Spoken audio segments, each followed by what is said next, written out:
আসসালামু আলাইকুম। বসেছিলাম জসিম ভাইয়ের দোকানে, হঠাৎ করে ছেলে এসে বলছে, ভাই বিরিয়ানিটা কিনবেন, 1 প্যাকেট বিরিয়ানি আছে, যদি কিনেন 100 টাকা নিতে পারবেন।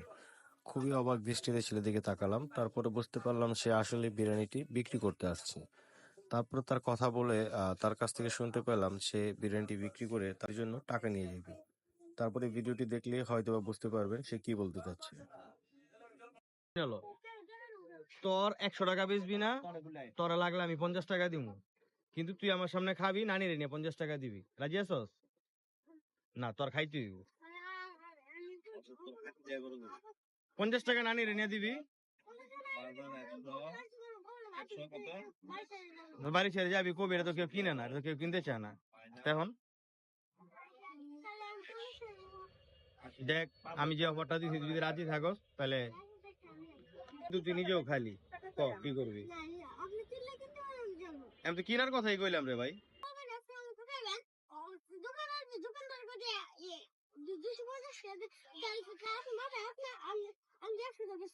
250 টাকা তো দোকানদারে কইবো, কিন্তু আমি যে বিনিময় করলাম, আমি না খাই তোরা খাওয়ামু।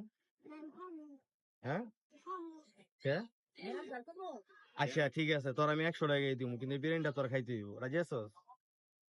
এনে বই আমার সামনে খাবি, আর তুই খাবি, তাহলে আমি 100 টাকা দিব।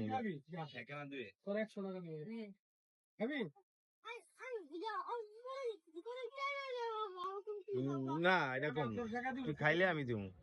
খাবি কিনা আমার সামনে বইয়া খাইতে হইব। তো অর্ধেক খাইয়া তুমি আবার অর্ধেক ব্যস্ত গেলে তো হইব না। তাকে অনেক বোঝানোর পরে সে বিরিয়ানিটা খাইতে রাজি হয়। তারপরে সে অনেক বোঝানোর পরে সে খায়। তো খাওয়া শেষে সে আমাকে বলছে, যদি আপনার টাকা না দেন তাহলে আমি কি করব, আপনি বিরিয়ানি খাওয়াবেন এই সেই।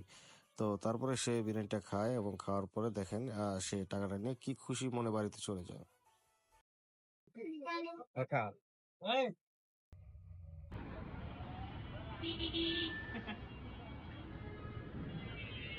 বন্ধু নাই সত্য,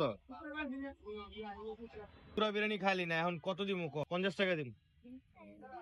হ্যাঁ, কথা ছিল পুরোটা খাবি, কিন্তু তুই তো খালি না, তুই তো অর্ধেক খালি। তাইলে এখন বাদ বাকিটা কি করবি ক? সামনে আয়, আমার সামনে আয়। তোর কথাটা আমি আগে ভালো ক, বাদ বাকিটা কি করবি ক? সত্য? আবার নিয়ে বিচ্ছেলাবি না তো কারো কাছে? সত্য? দেখ, জবান দিয়া গো, সত্য? হ্যাঁ, সত্য করে গো। কি করবি এটা নিয়া? নানিরে দিবি? আর টাকা নিয়া? সত্য? আর যদি তুই কি করে দিয়ালাস আবার বেচস? সত্য? টাকা দিলে সিধা বাড়িতে যাবি?